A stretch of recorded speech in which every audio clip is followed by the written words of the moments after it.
morning, everybody, and welcome to our Wednesday morning class that shall not be named. We're so excited to be here today as we celebrate the end of Sukkot and so many other things. So here is people who are here on Zoom today. We got Lou and Michael, Genevieve, Ron, Arlene, and we usually have about 10 to 20 people on YouTube. So welcome to everybody watching on YouTube.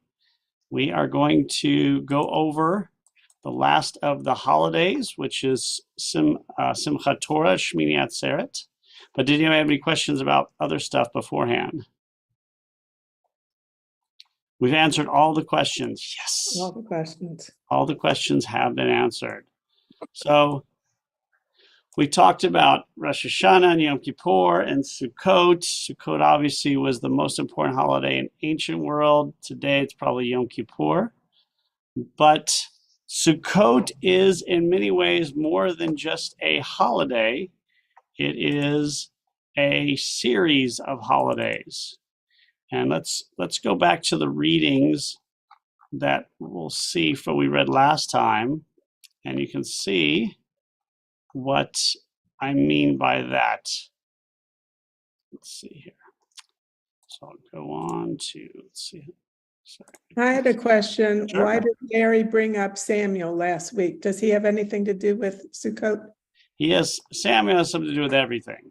Okay. But he's a big shot. But for the purposes of the origins of Sukkot, no. But he definitely was probably excerpts of him celebrating it. Unlike Yom Kippur and Rosh Hashanah, there's a little bit more on Sukkot because it was so popular and it was a harvest festival. But if you look at Leviticus 23:39, this is what is a strange and interesting little tidbit. Somebody just read that one verse, 39 right here. We read it last time. Howbeit on the 15th day of the 7th month, when you are gathered on the fruits of the land, you shall keep the feast of the eternal 7 days. On the first day it shall be a solemn rest, and on the 8th day it shall be a solemn rest. All right, so this is the issue, if you can call it an issue. There is something amiss here because it says Feast of Eternal will be 7 days. But then what does it say? And on the 8th day it shall be a solemn rest. Yeah. So this is the issue because, wait a minute, is it 7 days or is it 8 days? And so thus is the debate, 7 days or 8 days for this holiday. And so what we've seen through the years is an evolution where Sukkot is more than just Sukkot. They give Sukkot in the more traditional world can be 9 days. In our world, it's 8 days. But if it's a 7-day holiday, then why is it 8 days? 7 days seems natural. It's a week. So what this 8th day became was a sort of additional holiday. That's what it is. That's how they explain it in exactly how they explain it. It's a sort of additional holiday. That doesn't make any sense at all, but that's just the way I say it. So I was going to ask about the 9th. I didn't mean to cut you off. But Now- how are we at 9 then? a good point. In the traditional world, you are afraid that you're going to miss, you may start the holiday late. So you add an additional day to ensure you have a full holiday. So what it became was Sukkot was a holiday on the first day and on the 8th day. So that means in the more traditional world, you have to make sure you get 2 days of holiday. So that's the first and second day, and that would be the 8th, and then you add the 9th day, just to make sure you don't start a day, you don't start like, say you start the holiday 2 seconds late. You're missing 2 seconds of a holiday. You got to then have a full day. So to ensure you have a full day, we add an extra one. So Sukkot is 7 days. The first day is supposed to be a holiday. So in the traditional world, it's the first day and the second day. That doesn't change the number of days for Sukkot, because second day is already part of Sukkot. It's just a minor part of Sukkot. At the end, though, on the 8th day is a holiday, but then you're going to add one more day to make sure. So that's the 9th day. So the 9th day becomes what we call Simchat Torah, and the 8th day is called Shmini Atzeret, which means the 8th gathering type thing. So we also, Hoshana Rabbah is the last day of Sukkot. So the whole holiday is 9 days in the Orthodox world or conservative. The first day starts Sukkot. The 7th day is Hoshana Rabbah, the conclusion of Sukkot. But then the 8th day is Shmini Atzeret, which is the 8th day. And then the 9th day is Simchat Torah. We have put Simchat Torah and Shmini Atzeret together on the last day. So the 8th day for us is Shmini Atzeret and Simchat Torah, which makes it very difficult because well, it's difficult for everybody because it's also a Memorial Day. But let's go over that here. So, have I confused everybody already? Because Judaism is, it's understandable when we're confused philosophically, but when it comes to holidays, it should be a little easier. 8 days in the Reform world or in Israel, 9 days in the Orthodox or conservative world. That's very simple. We've got 8, they've got 9. Their 9th day is Simchat Torah. Our 8th day is Simchat Torah. All right? Okay. So that means if you want, you can celebrate Simchat Torah twice. You can come here on Friday night, and then you can go to AA or the BBJ on Saturday night. You get double dancing with the Torah. Double dancing Torah. Double dancing with the Torah, however you want to say it. So now, what then we have to do is, out of all the holidays, this one has the least information. Because what is the information about this holiday? Let's go back to all the information we have about this holiday from that piece of text. And it's an abundant amount. This is all the information on this holiday that is not named yet. All right, there it is. That's the holiday. 8th day, it shall be a solemn rest. That's all. There's nothing else. It just it's an addendum to this holiday. So does that mean the 8th day is part of Sukkot? Is it a separate holiday? Are you supposed to dwell in booths for the 8 days? Because it says you're going to dwell in booths for 7 days. How do I know? Because right here it says dwell in booths 7 days. So this gets a little confusing. And so what we're going to do is some rabbis will help in the confusion. I am going to help add to the confusion. That's my job. So let's look at what we say about this holiday that is ending Sukkot. And we'll look at some text going way back, because obviously it's a really interesting, because Sukkot is long enough and then you add another day. So we see here Rashi, who was probably the most famous commentator. Would anybody want to read where it says Rashi's commentary on Numbers 29? Let's go to Numbers 29 first. We should do that first, and then I'll get to the commentary. I just closed it, so let me get to it. Sorry, my bad. We'll go to the Numbers, and then we'll go to this. So Numbers is another place where it mentions it. It's Numbers 25, 29, or 25, 29, 35. That's what it is. So give me 1 second.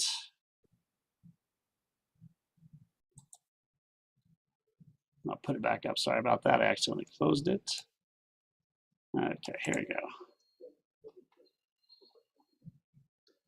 So we do get more later on. So let's go to later on. There it is. Here we go. This is the later on of what it's starting on 35.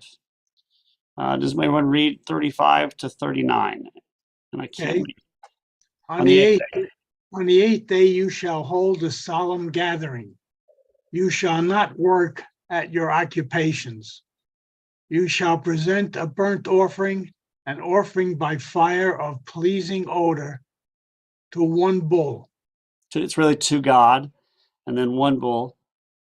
one ram, 7 yearling lambs without blemish. The meal offering and libations for the bull, the ram, and the lambs in the quantities prescribed, and one goat for a sin offering, in addition to the regular burnt offering, its meal offering, and Libation. You can't see it. All right. So that's the additional part about this holiday, which tells us absolutely nothing, because it's a holiday where you rest and you sacrifice, which is every holiday. Every holiday that's Shabbat is you rest and you sacrifice. There's no difference. Every holiday that's special has something extra. Sukkot, you build the booths. Passover, you eat matzah and don't eat bread. Yom Kippur, self-denial, you fast. Rosh Hashanah, you blow the shofar. This holiday has nothing extra. It gives you specifically what you sacrifice, but you sacrifice on all the holidays. That's not unusual. It's a day of rest. That is not unusual because all holidays are days of rest. So that means there's no specifics at all to what we do on this day. So let's go back to Rashi and see what they kind of later decide this holiday is going to be. So this is Rashi speaking about what we just saw. Welcome to Larry and Jane. Calling from New Jersey, I think still. So anybody want to read where it says Rashi commentary on numbers? And Rashi is probably the most famous commentator from the 11th, and I think a little of the 12th century as well, in France. Ron, why don't you read that as well? You shall hold a solemn Michael. assembly. The Agadic interpretation is that during the course of the festival of Sukkot, the Jews offered sacrifices corresponding to all of the 70 nations. As they were about to depart, the Omnipresent said to them, "Please, I ask you to prepare a small meal for me, so that I may derive pleasure from you." Okay, so Rashi says, well, we were sacrificing to support all these other places. We need a little bit more sacrifice so God will have pleasure from us. Like we're doing it on behalf of others. Now we're doing it on behalf of ourselves. This is a very interesting commentary that still doesn't tell us anything about the holiday. All it's doing is explaining why we do separate sacrifices on that day. You know, why are you sacrificing on this day when Sukkot is already over? So really, okay, so let's go to what Rashi said on Leviticus, which we read earlier, that passage. Michael, why don't you read that too as well? It shall be a solemn assembly. God says, I have detained you in the manner of a king who had invited his children to feast with him for a designated number of days. When the time came for them to depart, he said, "My children, please remain with me for one more day, for it is difficult for me to part from you."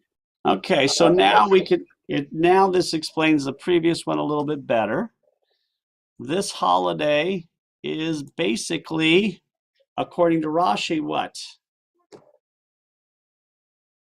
It's just an extra day for the party. We've got a party going on. It's Sunday, the party's over, and on Monday, everybody's like, let's keep it going. You know, at this party should not end. Let's do an extra day. So you're having so much fun. It's such a great thing. Or, you know, the family's over for Thanksgiving and Sunday comes and all the family says, you know what, we don't get together very often. Let's all change our plane tickets and we'll leave on Monday. So it's kind of nice, but it's still just an additional day add-on. So it feels like it is an add-on to what we've already got, which is not bad. You know, you want to have extra days to get atoned for all your sins. Some people say, you know, the book of life remains open till the end of Sukkot. Well, guess what we're doing? We're adding one more day. So just to get those last sins cleared up, sort of. So again, it's interesting, but what does it tell us about what we're doing for the actual celebration of it? It says absolutely nothing. If you're not sacrificing, so in ancient times we know it was an extra sacrifice. And they had some specific sacrifices. Remember, when you ever have specific sacrifices, you don't necessarily have to do those sacrifices if you can't afford it. Like it says sacrifice goats. I mean, goats probably were very expensive. And if you can't afford a goat, you don't, Michael, did you have a question? And you're on mute, by the way. Michael, you're on mute, sorry. Sorry about that. Yeah, I had a couple of questions. One of which was way back where it says that you have to that you sacrifice the 7 goats that are unblemished. I thought all the animals that were sacrificed were supposed to be unblemished. If I'm wrong, the question is moot. Is moot. But if I'm right, why are the words unblemished there? And that's an excellent point. You are, especially for holidays, you're supposed to sacrifice unblemished animals. That's almost a given for most things. Why do they do it here specifically? Well, I think it has a lot to do with, well, it's an additional day. We've done a lot of stuff already. All we have is what's left over. You know, we're going to have the party's going to go from Sunday to Monday. We're just going to have cold pizza, leftover cake. So in terms of sacrificing, Sukkot is the most important holiday at this time period. And so people have been probably saving up for a year to make this sacrifice, because this is connected to rain. This is New Year's and Thanksgiving and Independence Day all rolled into one. In the ancient world, this is the holiday of holidays, and you've been saving up all year, and now you got this extra day. So I think it's probably saying, don't save some of the good stuff for this day. Don't use it all up. But that's just my interpretation. And that's a great question, because as we read, the Torah is never superfluous. It is assumed that it will be unblemished. You don't sacrifice blemished animals. That's for you. Again, an unblemished animal the milk doesn't change, the taste of the meat doesn't change, obviously, but for God, and so why do they add in that? And Michael, you should be a Talmudic scholar, because that's the exact thing that the scholars would look at. Larry. Yeah, you may have covered this earlier. I apologize. We had trouble getting on. We had just started. Oh, good. We're in South Carolina now, by the way. Oh, you are back. I knew you were coming back. Welcome back, guys. Yeah, nice to get some of that sunshine, the sunny South Carolina sunshine. The weather's been gorgeous. The weather is absolutely perfect. Good to have you back, Larry and Jane. Great, thank you. Thank you so much. Good seeing everybody. Rabbi, just a question on timeline now. You started, with the portions that are in the Torah, Leviticus and Numbers. And now we're at Rashi, which is what, 14th, 15th? I don't know what century he's in, but Rashi is generally 11th and 11th. I think early 12th century. I don't remember he died yet. Okay, so we have 1,200 years now from the Torah to Rashi. So a couple of questions, kind of, maybe you don't have to answer them now, but how does one become the commentator for the, the Edward R. Murrow, so to speak, for the Jewish world?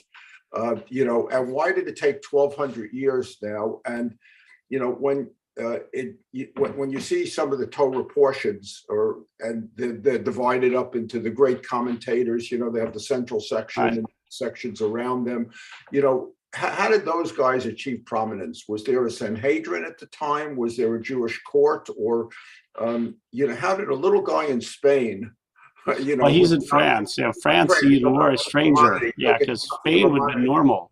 Yeah. But how did such a guy achieve prominence in the whole Jewish world, or didn't he at the time? Well, He that's a used his really own good question. alphabet. He what? He used his own Yes. alphabet. Yes, they call it the Rashi alphabet, but everybody was using it. It was before him. It just became named after him because he became such a. Now this academy started arriving in France in the 11th century. Again, how do you become prominent? It's like anything else. One, you have to have a lot of followers who like you, and you have to do a lot. And he did both, and he was considered brilliant in his age. And as time went on, his brilliance continued to spread. Is it luck? Were there other people as brilliant who just lived in places where people didn't know them, or where their works didn't get spread out? There's a very good chance there were other great scholars who just didn't, or other great scholars who were upset people, and so, or who just, died young or weren't so prolific. So it's a little bit of everything. He is considered he's one I of like these the people. last one. The last example was funny. Yeah. And again, it's a little bit of that. He also went step by step through the entire Bible pretty much and was writing comments on everything, which was not always the traditional way of doing it. Really, you more looked at the Bible through the Talmud or through the Midrash, where you would do more of stories. He does Midrash, but his commentary is very different. So again, I think it's a combination of brilliance. But did the center of Judaism kind of move now westward toward France now? No, it did not. I mean, was Jerusalem still a place of major worship of major Jewish commentators, or because I'm thinking of Maimonides, I'm Right. thinking, all the other rabbis now that none of them came out of Israel. Right. No, they did not. Well, Israel is a backward country that's under the control of the Muslims, for a short time the Christians, but it's not a major center of learning at this point. I mean, there are always Jews living there, but it's not the center of the world center spiritually, religiously, but in actuality, it's a nowhere place on the map. Nobody even knew where it existed. If it wasn't for the Crusades, nobody in Christendom would know either. I mean, people had heard of Jerusalem, but it wasn't like people were going to visit it or move there. Jerusalem at this time is the old city. That's all it is. That's all. That was there was nothing else in that area except for the old city. And it wasn't the old city we see today, this beautiful thing. If you look at what the old city looked like from pictures from the 19th century, it is, it's a pit. There's trash everywhere. If you've been to Jerusalem, you see how beautiful the wall is. You guys see how the wall is in Jerusalem. Well, if you went there during the time of Rashi, the dirt went all the way up to almost the wall. I mean, the wall was only like a couple of feet because the dirt had gotten so high.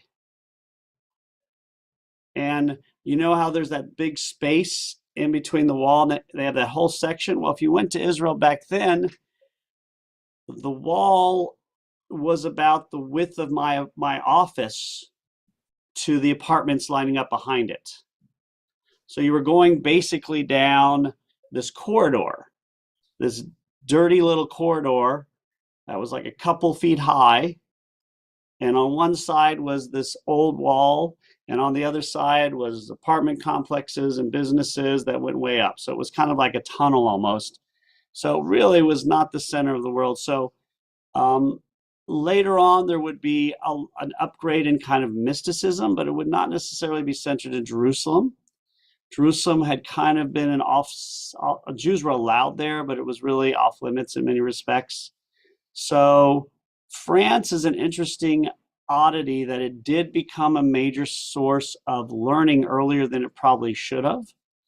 But the center of the Jewish world right now in terms of money and power is still Spain and still what we would call the Babylon-Persia corridor. That's still the center of the Jewish world. Maimonides did live in Israel for a while.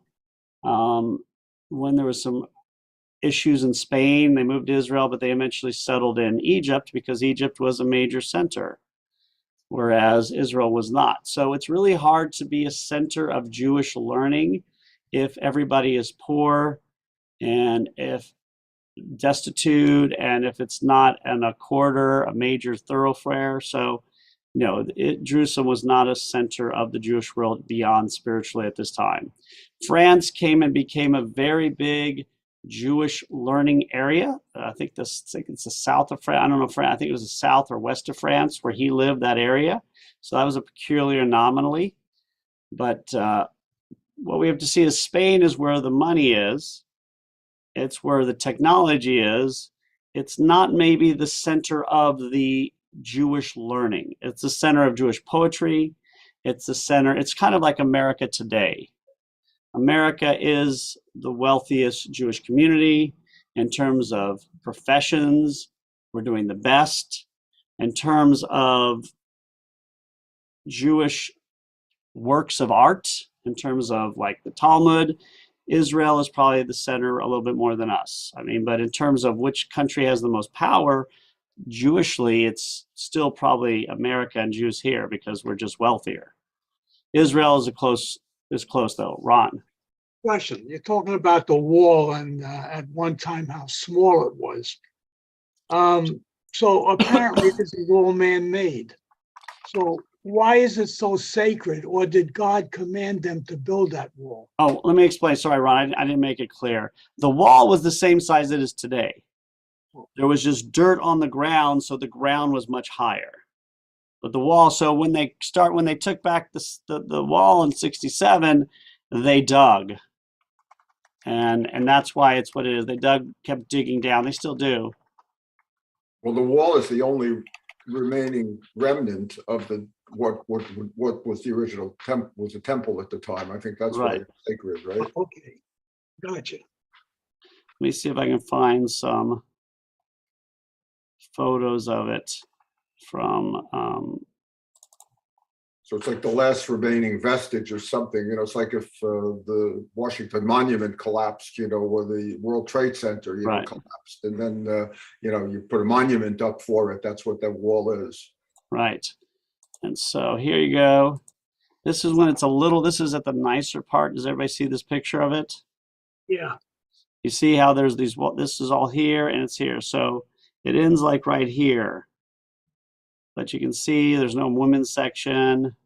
See if there's some other pictures here. But you can see this.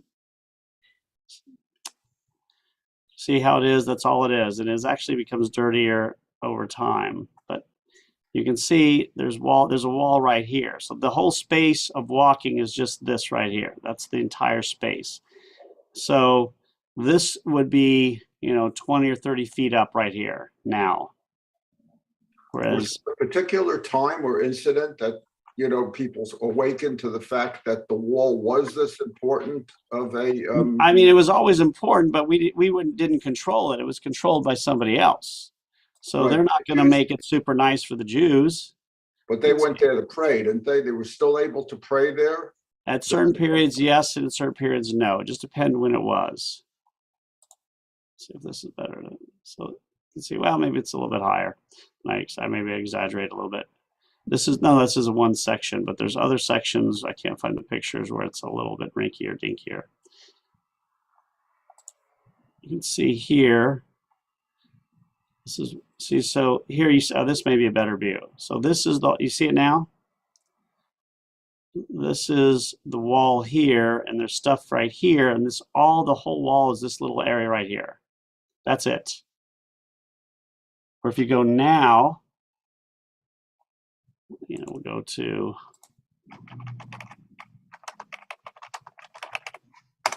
now, this is it today.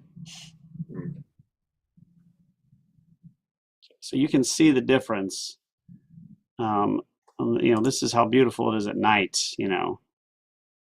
And the mosque, the Al-Aqsa Mosque, is supposedly at the site of the Yeah, and they only put the golden stuff on it in the 20th century, so golden until the 20th century. So that was a good question. I kind of left what we were doing for a little bit there. Sorry about that, but that's a great question. So Rashi, and again, you become a famous scholar. It's because people start following you. I mean, basically, and sometimes there are exceptions to the rule. But generally speaking, it's when you become famous and people are following you. I was just curious how word gets disseminated throughout the rest of the Jewish world. I mean, there's no internet, and You're right, and it's exactly the question. I know there's all kinds of travel between countries, which is very slow, and but the printed word is not there, and newspapers. Right. It's the travel routes. It's you get a big benefactor who's, you have to have somebody supporting you if you're a scholar, if you're not wealthy. You got to be brilliant, but then you got to have people supporting you. You got to have manuscripts going from place to place. You got to have students who become famous. Usually it's because you write a lot. There are exceptions. Isaac Luria, who's probably the most famous mystic of all time, never wrote down a single word. His students wrote it all down and published it later, but he was so well known. But again, there's lots of scholars that became famous in small sects, or who died and somebody didn't like them, or never found benefactors, or in places that didn't have enough money to do this. But certain ones who are brilliant, they usually shine up, and that was Rashi and Maimonides. Those are probably the two most famous ones. So let's look at some other ones, some other text about this mysterious holiday that we barely talked about because we're doing all these other exciting things. All right, this is from a 13th century work in Spain. Anybody want to read it? Where it says, and if it's called Sefer HaChinuch. Would you read it where it said, if you ask? Did he say you? Could Right. somebody else read it? I'm sorry, I can't. Oh, you want to make it bigger? All right, I'll make it bigger. Anybody else want to read it? Well, I can. And if you Thank you. shall ask, if Shemini Atzeret is such a joyful occasion, it's too large on the That's right. Jewish people, then why do they not hold the lulav on that day? The explanation is that the 8th day is dedicated completely to God, just as our sages related in the parable of the king who had invited his children to feast with him, etc. And at the end asked them to remain one more day because their parting from him was so painful. Therefore, it is called Atzeret, and for this reason, it requires no other commemorative act. Good. So we see this guy referencing Rashi when it comes to the what was it? The idea of the king. You want to stay longer with the king when so he references Rashi, and he's basically now explaining that Shmini Atzeret, which is the name of this holiday, is not part of Sukkot completely. Why? Because it is a sacred occasion on the 8th day, but you don't shake the lulav and etrog. So it's not officially part of Sukkot. So we know it's a separate holiday. So that means, what do we do on this separate holiday? And that's the question. We still haven't got to that. We know it's a separate holiday. We don't work. Huh? Don't work. We don't work. We know that. So let's see if we can find out some other things on it. Okay, this is from an earlier text, Masechta Rabbati, where it says, you have increased. You want me to read it? Yeah, please. You have increased the nation, God. When you give holidays to the nations of the world, they eat and drink and carouse and enter their theaters and circuses and with their conduct. But when you give holidays to the people of Israel, they eat and drink and rejoice and enter the synagogues and houses of study where they offer much prayer many holiday offerings and many sacrifices. Therefore, the verse states, the 8th day shall be a solemn assembly for you. All right, perfect. So now again, all we're seeing is now it's a solemn assembly for you.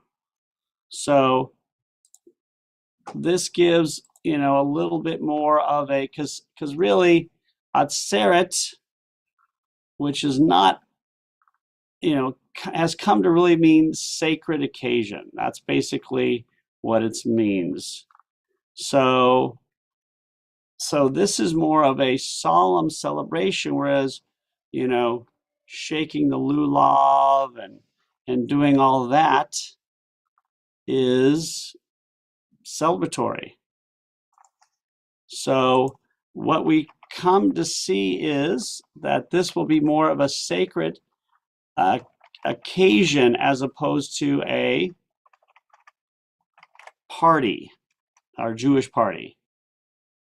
So, so what does that mean?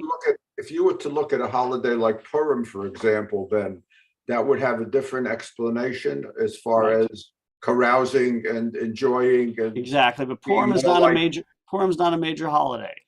okay. So what we see is, but you're right, Purim you're supposed to. So what we go back, I'm sorry, Jane. Why would he say God was angry at the people who didn't go and pray, the people who weren't following God?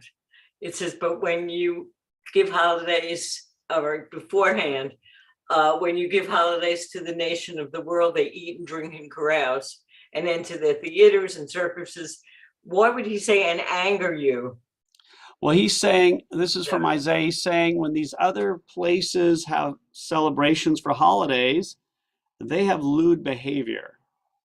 You know, they're circus acts and they're drinking and carousing and frolicking in ways that are undignified. When we have a holiday, we celebrate, but we go to services, we pray, we sacrifice, we treat other people with respect.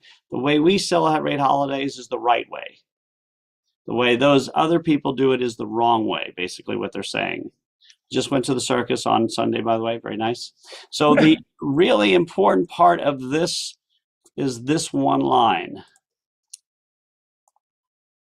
The 8th day shall be a sacred assembly for you. I mean, solemn assembly for you. So that is the line that tells us what does Shmini Atzeret become? It becomes a Yizkor day. What is Okay. what is the book Eretz Yisrael? It says compiled. Is that now an attempt to compile all of the? No. Basisto Rabbati is one midrashic book, and it was made in Israel. Oh, okay. So it's from, they just don't know when it was. So it's sometime, Eretz just means the land of Israel, sometime in the 6th to 10th century, it was written in Israel. I read it as in the book of, okay. Yeah, so land. So somebody did attempt to consolidate all of these different ideas into this midrashic compilation? This midrashic compilation deals just with the festivals. Oh, okay. So there's other midrash that deals with everything. This one, if you read Basichta, Rabbati, Basichta Rav Kahana, you know, there's different ones, and these just deal with the holidays, basically. And who compiled those? Was there a series of rabbis? This one, I don't know if they know who did this one. This one, you know, some books are out there and they don't know who actually did it. So if they don't know what century it was done, they probably don't know who did it. Because, you know, but some of them, like, you know, people know who they did it, you know, who did it. So now we know it becomes a Yizkor day. So that is what Shmini Atzeret is. So if you go to the calendar. So you're meaning solemn assembly means Yizkor? That's what they take it to mean, yeah. So if you go to when is Yizkor, what do you see on this calendar? You see Passover, the last day, Shavuot, the last day, Yom Kippur, and Shmini Atzeret. So the 3 pilgrimage holidays. So the pilgrimage holidays, Passover, Shavuot, and the end of Sukkot. and then Yom Kippur. So those are the Yizkor days. They're not, so that's not only are you supposed to not work, but they're days of mourning, where you mourn not just people who died at the anniversary of their death, but everyone who died before you, who you knew, who you want to, you know, all. So that's what Shmini Atzeret becomes. It becomes a Yizkor day. But Isn't that we like also- Halloween? huh? It's kind of like Halloween, right? In that the original Halloween was to celebrate the ancestors. Yeah, in some ways it's like that, and we have other ones for it. But that leaves us with an additional question. And that is, if you're in the more traditional world, is the holiday over on day 8? It is not, because it goes to day 9. Remember, we add an extra day. So you've got a 9th day now. Whoops, sorry, I just knocked off my phone. That's how vigilant I was just hitting my desk and it knocked off my phone. That's power. So what does the 9th day then become? We've got it's because, you know, Yizkor is traditionally the last day of a holiday. So that means the 9th day has to be something else. So what is that going to become then? Okay. Would somebody read? This is what I want. Yeah, this one from number 9. This is a 20th century scholar. Anybody read? I can try it, but I'm bad at Hebrew words. Okay, don't worry. I'll help you with those. Just where it says the division. The division of the Torah into portions for the purpose of public reading, in which one portion is read each Sabbath, was different in Babylonia and in Israel. In Israel, a small portion was read than in Babylonia. The portion read in Israel was called a Seder, and the portion read in Babylonia was called a Parsha. Good, Parsha. And so the first The one we Torah- Seder, like Passover Seder. Oh, sorry. You're doing The great. Torah in Babylonia was divided into 54, which equals 9. 54 okay, how do you say it? Parshiot. Corresponding to the numbers of Sabbath in a leap year. There are those in Israel who divided the Torah into 155 or 175 portions. The Jews of Babylonia who read a Parsha each Sabbath and who therefore completed the Torah every year. Established Simchat? Simchat Torah. Simchat Torah. The day after, Shmini Atzeret.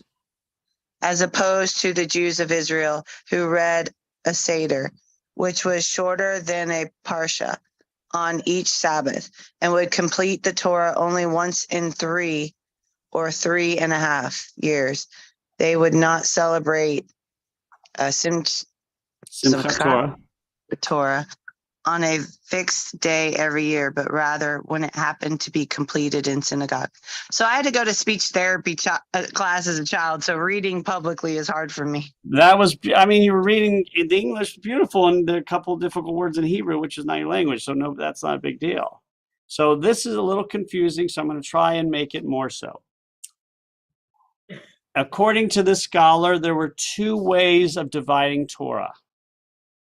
In Babylon, they divided into 54 portions, which is roughly equal to a year. That is what we do today.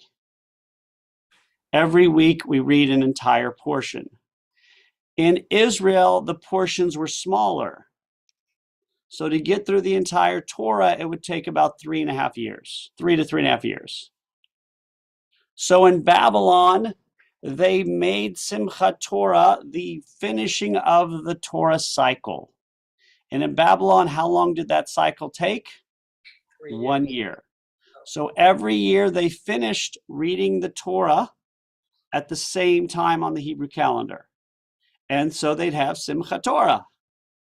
They'd read the end of the Torah and then they'd read the beginning. That is what we do today. So the basis of this holiday, according to the scholar, comes from Babylon, which is most likely true.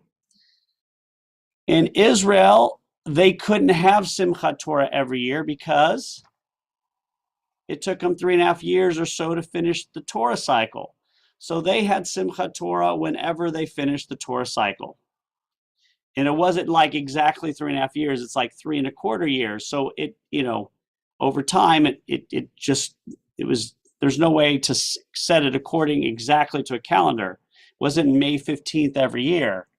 So which one of these did the Jewish world eventually adopt? To show you where really the Babylonian calendar. That's where the Gaonim are. By the time this decision is made, and probably the 9th, 10th century, the central power in the Jewish world religiously is in Babylon. They were called the Gaons, most famously Sadia Gaon. And that's where they established the prayer book and a lot of these things, including how the Torah is going to be divided. And obviously they chose the way they did it. And so Simchat Torah became the end and the beginning of the reading of the Torah. And that became the 9th day of the holiday. In the Reform world, we've consolidated the 9th and 8th day. So on the night of the 8th day, you celebrate with the dancing of the Torah, and the next day you say the Yizkor prayers. So it's a little strange to some. Yes, Larry. Yeah, I probably knew this when I was in Hebrew school, but I forgot so much of it. When you look at the Torah, there's obviously no markings in the Torah to tell you you're in chapter 2 or you're in, Genesis versus Exodus and things like that. Did they actually understand that there were 5 books of Moses at the time? In other words, did they know that when they finished Genesis, now they were moving to a new book called Exodus? Was there something there that said, we're starting a new book, Exodus now? Or yes, good question. That is an excellent question. They did not have chapters and verses till, I'm not exactly sure, it was probably 1,000 to 1,200 years ago when they put that in. But they knew it was a different book because each portion has the name at the beginning. And each book is named after the first portion. So the book of Bereshit, Genesis, the first word is Bereshit bara. And in the book of Shemot, in the first sentence, it has the word Shemot. So yes, and from the Dead Sea Scrolls, we know that the divisions were known. So again, those divisions are not mentioned in the Bible in the ways we have them, but they were known at least 2,000 years ago. Today, when we write a Torah, there's usually like a little space between, the end of one book and the start of another. Is that kind of a recent phenomenon? No, I mean, that's how they had it. The Dead Sea Scrolls, although the scrolls, I think, have individual books as opposed to one on the thing, but they had a way of dividing them. That was probably pretty common, I would imagine, if you were putting it all in one Torah scroll. Yes, so that's how they divided books. Was just an extra space. Sorry, I heard our Torah scroll was on deer skin. Was that all Torah scrolls? Because did they have a lot of deer back in Israel and Babylonia? That is an excellent question. Very good question, which is very apropos to us and very few other congregations. A Torah can only be written on a kosher scroll. That means it has to be coming from a kosher animal. It can come from any kosher animal. It can be a goat, a cow, sheep. So any kosher animal. So that's the easy part, I know. But obviously, it's easier to use a cow because a cow is a domesticated animal. And if you hunt, the minute you pierce the skin of an animal, it's no longer, not counting fish, the minute you pierce the skin of an animal, it's no longer kosher. So if I'm hunting deer and I have a deer trap and even if I trap the animal with one of those bear traps, if it pierces the skin of the deer, that deer is not considered kosher anymore. So the only real way to have a kosher animal is if it's domesticated, so that you can bring it in, you slit the throat, you put it on, then you put it on the thing and you let the blood, and then you kill it in a kosher way. And I don't know the exact ways of how you cut it. So most Torah scrolls are going to be on the skin of whatever domesticated animal you have access to. Or depending on the technology, you may know how to do it with a cow or a goat or a sheep, or maybe too hard to do with a sheep. I don't know. Would they ever done horse? Horse is not kosher. It's an excellent question because a horse you have to have split hoofs and chew your cud. A horse has a round hoof. So the question is, how can we have deer skin Torah? Because deer, as we know, are not domesticated. You don't have herds of deer because they try and escape and they'll bang themselves, and they're wild animals. Except not all deer are wild animals. In certain places, there are domesticated forms of deer. So where these Torah scrolls were written, they probably domesticated deer. That's how we have ours on deer skin. So there's one That's or two. interesting. Yeah, we had an expert who came here, talked about the deer that it probably was from and where those deer were. So we do not domesticate deer here. They're not domesticated in Israel either. Whatever those types of deer-like animals are not domesticated. So these were written in North Africa or southern Spain, or in Spain, or in Portugal. Well, Right. And then the Larry. deer skin Torahs are Sephardic. They are. And Ashkenazi is on cowhide. Right, but it doesn't matter. I mean, the only reason they're deer skin, not because they're Sephardic, it's because the Sephardic Jews there had access to deer that were domesticated. Probably a domesticated deer was probably more valuable than a domesticated other animal that's kosher. And so these are really nice and probably more expensive. So whoever wrote our two scrolls, because the scrolls are really beautifully written, and if you look at those two scrolls and you look at our 5 scrolls written in the 19th century, the 15th century scrolls are much nicer and they're much more organized because they had better technology, they were wealthier, and so forth. So that's probably most likely. And that's why they last so long. Well, on the deerskin scrolls, the lettering is below the lines. Exactly. On from Ashkenazi, it's above the lines. Yeah, in some places, the Sephardic bring the letter down. On a Torah scroll is not a free handwriting. It looks freehand, but they take a sharp knife and they make the lines. That's how they make those lines. So for the ones we have, we write our letters on top of the lines. But the scrolls we have in our museum, the letters come down, they hang. What are those things? Stalactites and stalagmites. We're one. I don't remember which one. Which one's the one from the ground? Stalactite comes from the ground, the mite comes from up. So we're stalactites, and that Torah is stalagmites, or vice versa. That's a beautiful analogy. Yes, I just made it myself. If I only knew which one was which on this, I'm going to look that up right now. Larry, thank you. I'm going to look that up right now. I also have a, okay, so since they are skins, do you have to do anything to preserve them properly, like oil them like leather or anything? No. Now, that's a great question. In the making process, yes. So stalagmite comes from the floor. So it was the opposite of what I said, and stalactite comes from the roof. No, So, I meant for the Torah.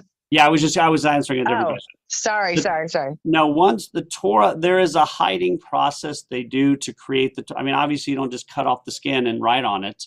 There's a process by which you transform the skin into parchment. You are talking to the world's expert on how to make parchment from animal skin, but I'm not going to share my wisdom with you. Sorry, because I'll we don't have- research it later. I didn't Yes, mean to thank hijack the class. No, you didn't hijack the class. It's a question. It's a perfect question. They take the skin and they magically, with some incantations probably, make it into parchment. And there is a process by which they do it, which there is oils and stretching and days and waiting and all that kind of stuff. So, but once it's already finished and the scrolls are given to you, there's no more oiling needed. There is cleaning you need to do. And you can do some oiling for the letters and stuff and kind of stuff like that. There's a little bit you can do for that as well. But that's all for upkeep. And that's an excellent question. We should get a scholar in here to talk about that because I know very little. Larry. So the Dead Sea Scrolls we know are probably the earliest remnant we have of the Bible, of the Torah, right? Yes, by far. So that Except we have a couple of little scraps or from on stela, that on tablets that we have a little bit, but it's nothing, sort of the nothing most like complete. this. So Yeah. that would have been going back to the Israel and the Babylonian and the divisions. If you were in Israel at the time, then that you would have assumed would have been the one that would have been taken 3.5 years to complete the Torah, to read the entire Torah, right? If they were doing that. Now, at the time we have the Dead Sea Scrolls, the Jewish world was centered back in Israel. Although there were Jews in Babylon, it wasn't the center of the Jewish world yet. It was Okay, probably so- number 2. So my question then is, what would be the earliest version of the Babylonian Torah, if there is such a thing? In other words, they divided it into the 54 portions. I'm just curious, are there any remnants of a Torah that came post, Babylonian? Oh, yeah. Now, in Babylonia, they're using the same Torah. I mean, it's pretty much the same. We don't have the Torah scrolls from Babylonia, but we have we have books from the Babylonian time. We don't have a full Bible. The oldest full Bible is 1,000 years old. Israel just bought it. So that, I don't remember where it's, maybe from the Babylonian area, but so they were using probably the same Torah,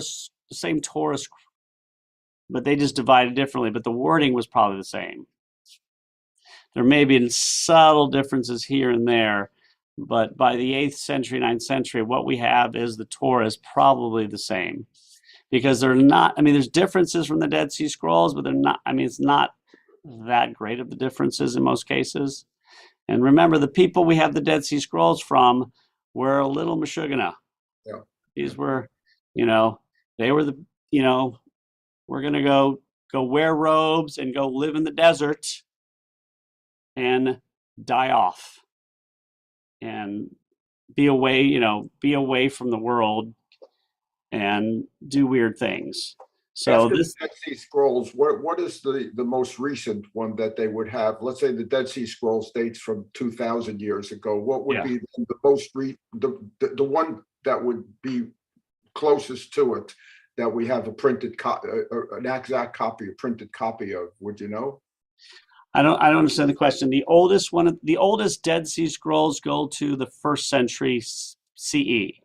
So think about 70 is when 70. After that, I'm just thinking, what would be the next one that would be? After that. Oh, you mean, so basically, the Dead Sea Scrolls were discovered, what would have been the oldest? it's about 1,000 years, about 1,000 years later.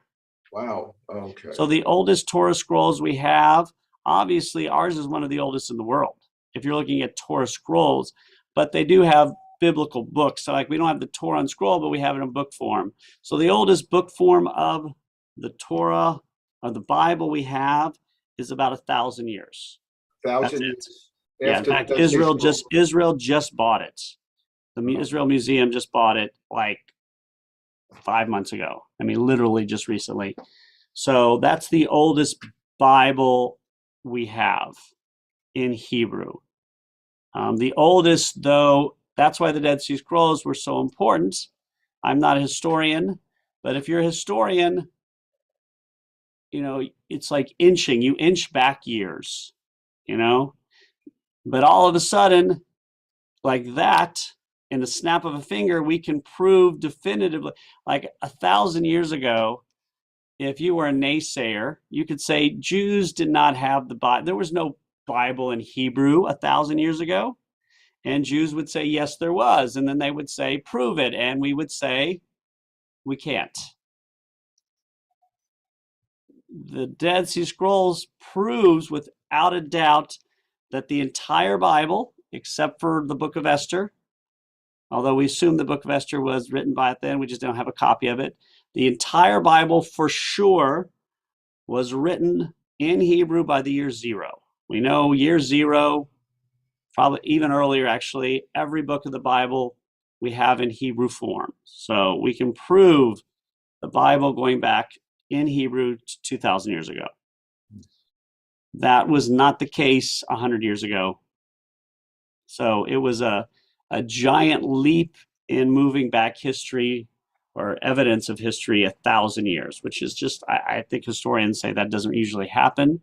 Maybe in like ancient world stuff, like with skeletons and that kind of stuff, but not with language.